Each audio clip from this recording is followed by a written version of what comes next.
1991 కంటే ముందు Russia Soviet union లో ఒక భాగం. అండ్ సోవియట్ యూనియన్ కి సంబంధించిన ఫ్లాగ్ ని చూసుకుంటే ఇలా ఉంటుంది. సుత్తి ఇంకా కొడవలు కలిసిన ఒక జెండా. అయితే ఇదే జెండాని కమ్యూనిస్టు వాదులు ఉపయోగించడాన్ని మనం చూస్తాం.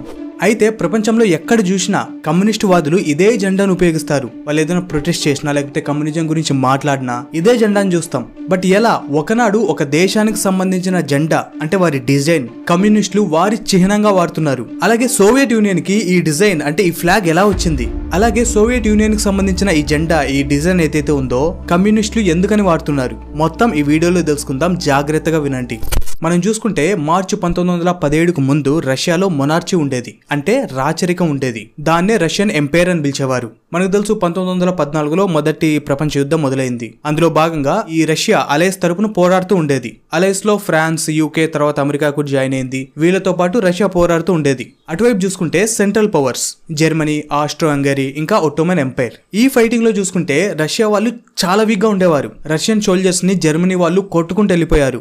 రష్యన్ సోల్జర్స్ అంత వీక్ గా ఉన్నారు. మరోపక్క చూసుకుంటే ఇంటర్నల్ గా రష్యా చాలా సంక్షోభంలో ఉంది. అక్కడి సాధారణ ప్రజలకి తినడానికి తిండి కూడా ఉండేది కాదు. మీకు అర్థమయ్యేలా చెప్పాలంటే రష్యాలోని సాధారణ ప్రజలు జస్ట్ ఒక బ్రెడ్ ముక్క తెచ్చుకోవడం కోసం పెద్ద పెద్ద క్యూలో నిలబడాల్సి వచ్చేది. అంత ఘోరంగా సంక్షోభం ఉండేది రష్యాలో. మీలో కొంతమంది అనుకోవచ్చు ఆ టైంలో ప్రపంచ యుద్ధం మొదలైంది అందుకోసమే రష్యా పరిస్థితి అలా ఉంది అని. బట్ అది కాదు.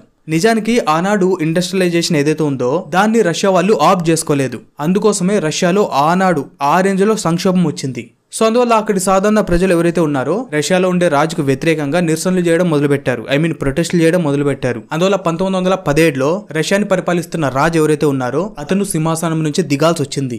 అలా రాచరికం పోయినప్పుడు రష్యాలో ప్రొవిజనల్ గవర్నమెంట్ ఏర్పడింది. పోనీ ప్రొవిజనల్ గవర్నమెంట్ ఏర్పడ్డాకైనా ఏమైనా మార్పులు వచ్చాయా, సంక్షోభం తగ్గిందా అంటే లేదు, ఇంకా ఎక్కువైంది. ఒకవైపు రష్యా పరిస్థితి అంతగా బాలేదు, మరోవైపు చూస్తే ప్రపంచ యుద్ధం జరుగుతూనే ఉంది. ఇక్కడే అసలైన మార్పు జరిగింది. మన యుద్ధాన్ని చూసుకుంటే జర్మనీకి ఈస్టర్న్ వైపు రష్యా పోరాడుతుంది, అలాగే వెస్టర్న్ వైపు చూసుకుంటే ఫ్రాన్స్ ఇంకా బ్రిటన్ వాళ్ళు పోరాడుతున్నారు. బట్ జర్మనీ ఏమని ఆలోచిస్తుందంటే రష్యా ఈ యుద్ధంలో ఉండకూడదు అని, అంటే వారు యుద్ధంలో పాల్గొనకూడదు అని. సో అందుకోసం ఏం చేసిందంటే రష్యాకి హెల్ప్ చేయాలని వ్లాడిమిర్ లెనిన్ అనే ఒక రష్యన్ లీడర్ ని రష్యాకు పంపించింది. ఈ లెనిన్ బోల్సెవిక్ అనే ఒక గ్యాంగ్ ని ఏర్పాటు చేసి రష్యాలో ఉండే అప్పటి ప్రొవిజనల్ గవర్నమెంట్ ని పవర్ నుండి తీసేశాడు. అలా గవర్నమెంట్ ని పడేసి కొత్త గవర్నమెంట్ ని ఏర్పాటు చేశాడు. అండ్ ఆ గవర్నమెంట్ కి ఇతనే లీడర్ గా ఉండేవాడు. వ్లాడిమిర్ లెనిన్ ఎప్పుడైతే ఈ విధంగా పవర్ లోకి వచ్చాడో పవర్ లోకి వచ్చిన కొన్ని సంవత్సరాలకి సోవియట్ యూనియన్ ఏర్పడింది. అయితే సోవియట్ యూనియన్ ఏర్పడడానికి ముందు 1918లో లెనిన్ గవర్నమెంట్ లోని ఒక మినిస్టర్, ఇతను హెడ్ ఆఫ్ ఎడ్యుకేషన్ గా ఉండేవాడు. ఇతను అలాగే లెనిన్ ఒక కాంపిటీషన్ పెట్టారు. అదే సోవియట్ యూనియన్ కి సంబంధించిన డిజైన్ ని అంటే లోగోని తయారు చేయండి అని. ఇక్కడ ఒక మాట చెప్పాలి. ఇదే విధంగా 2009లో మన ఇండియన్ రూపీకి గాను ఒక సింబల్ ని క్రియేట్ చేయండి అని ఓపెన్ కాంపిటీషన్ పెట్టారు. అంటే ఆ కాంపిటీషన్ లో ఎవరైనా పాల్గొని వారి డిజైన్ ని గవర్నమెంట్ కి ఇవ్వచ్చు.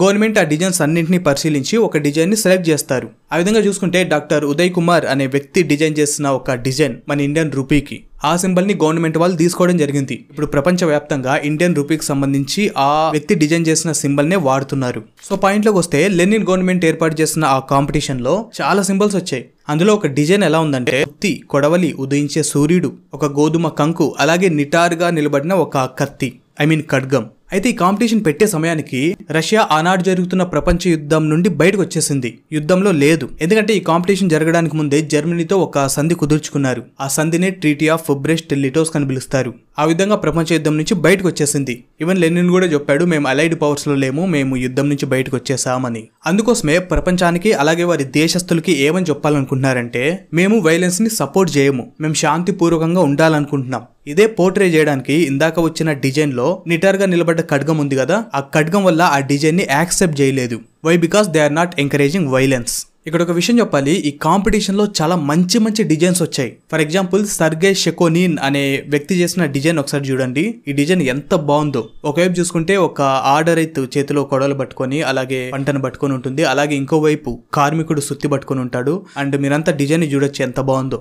అదేవిధంగా ఏవ్గెనీ కంజోల్కిన్ చేసిన డిజైన్ చూసుకుంటే ఓన్లీ సుత్తి ఇంకా కొడవలు ఉంటుంది. అండ్ బ్యాక్గ్రౌండ్ లో రెడ్డిష్ కలర్ ని మనం చూడొచ్చు. ఆ విధంగా జూలై 10, 1918న రష్యా అఫీషియల్ కాన్స్టిట్యూషన్ ని డిక్లేర్ చేసింది. వారి రాజ్యాంగాన్ని అమలు చేయడం జరిగింది. అందులో చూసుకున్న కోట్ ఆఫ్ ఆర్మ్స్ లో క్లియర్ గా ఉంది కొడవలి, సుత్తి ఈ రెండు కూడా. సో ఆ విధంగా సోవియట్ యూనియన్ గవర్నమెంట్ ఈ డిజైన్ ఏదైతే ఉందో దాన్ని తీసుకోవడం జరిగింది. అలాగే ఈ డిజైన్ కింద ఒక సెంటెన్స్ కూడా ఉంటుంది, వర్కర్స్ ఆఫ్ వరల్డ్ యునైట్ అని. ఈ సెంటెన్స్ స్లోగన్ లెనిన్ స్థాపించిన గ్యాంగ్ ఏదైతే ఉందో బోల్షెవిక్, ఈ గ్యాంగ్ గ్లోబల్ సోషలిస్ట్ రెవల్యూషన్ కి వీళ్ళకున్న కమిట్మెంట్ ని పోర్ట్రే చేస్తుంది.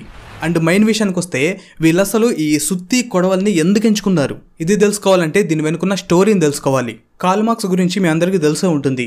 ఇతను 19th సెంచరీలో ఒక ఫిలాసఫర్ అలాగే పొలిటికల్ థియరిస్ట్ కూడా. ఇతను 1848లో ఒక పాంప్లెట్ ని రిలీజ్ చేశాడు, ది కమ్యూనిజం మేనిఫెస్టో అని. అతను ఏమంటున్నాడంటే క్యాపిటలిస్ట్ సొసైటీలో 2 భాగాలు ఉంటాయి, బర్జివాజీ అలాగే ప్రోలెటేరియేట్ అని. బర్జివాజీ ఏంటంటే ఇందులో ఉన్న వ్యక్తులు గ్రూప్ ఆఫ్ మెంబర్స్ ఉత్పత్తి సాధనాలపైన నియంత్రణ చూపిస్తారు.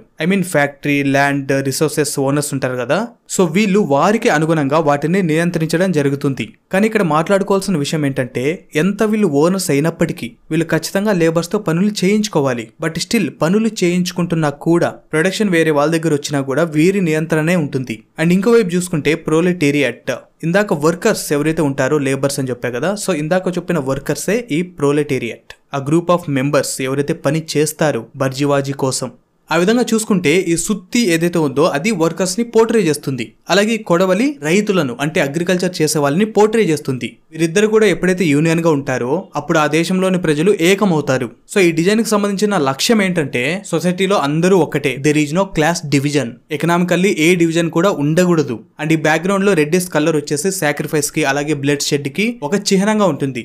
దట్ మీన్స్ ఈ వర్కర్లు అలాగే ఫార్మర్స్ ఎవరైతే ఉంటారో వారు పడుతున్న స్ట్రగుల్ ని పోర్ట్రే చేస్తుంది. ఇంతవరకు బాగానే ఉంది. అయితే అక్టోబర్ లో జరిగిన రెవల్యూషన్ తరువాత ఒక సంవత్సరానికి ఈ బోల్షెవిక్ లీడర్ కమ్యూనిస్ట్ ఇంటర్నేషనల్ ని స్థాపించడం జరిగింది. షార్ట్ కట్ లో కామ్ ఇంటర్న్ అని పిలుస్తారు. వీళ్ళ గోల్ ఏంటంటే ప్రపంచంలో శ్రామిక వర్గ విప్లవం ఏ దేశంలో జరిగినా ఆ దేశంలో ఉన్న కమ్యూనిస్టు పార్టీ ద్వారా వీరు సపోర్ట్ చేస్తారు. ఆ విధంగా మొదలైన కమ్యూనిస్టు పార్టీ సపోర్ట్ చూస్తూనే ఆనాటి సోవియట్ యూనియన్ కున్న జెండా ఏదైతే ఉందో కమ్యూనిజానికి ఒక చిహ్నంగా మారింది.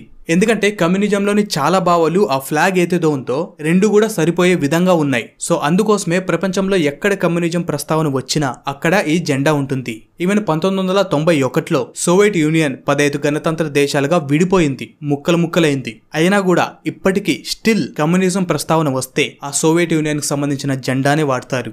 సో ఫ్రెండ్స్, ఆ డిజైన్ గురించి మీకు అర్థమయ్యే విధంగా సింపుల్ గా క్లారిటీగా మీకు చెప్పానని అనుకుంటున్నాను. సో ఈ కమ్యూనిజానికి సంబంధించిన ఫ్లాగ్ గురించి లేదా డిజైన్ గురించి మీరేమనుకున్నారు ఖచ్చితంగా కామెంట్ చేయండి. ఇలాంటి మరిన్ని ఇంట్రెస్టింగ్ అండ్ ఇన్ఫర్మేటివ్ వీడియోస్ కోసం మన ఛానల్ సబ్స్క్రైబ్ చేసుకోండి and don't forget to turn on the notification bell icon. Thank you and జై హింద్.